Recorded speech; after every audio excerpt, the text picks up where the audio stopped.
IFM News. IFM News. IFM News. Lokal.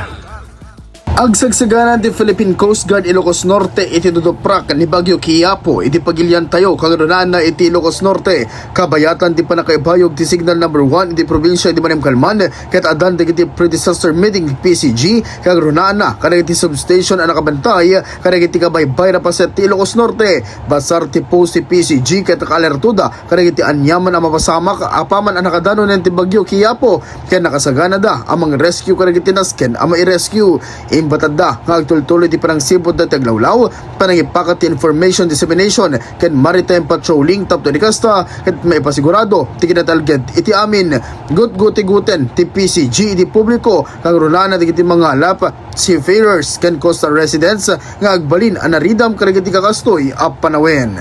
Para iti IFM News ay Dolores Martinez Tatok IFM IFM News. IFM News. IFM News. Lokal.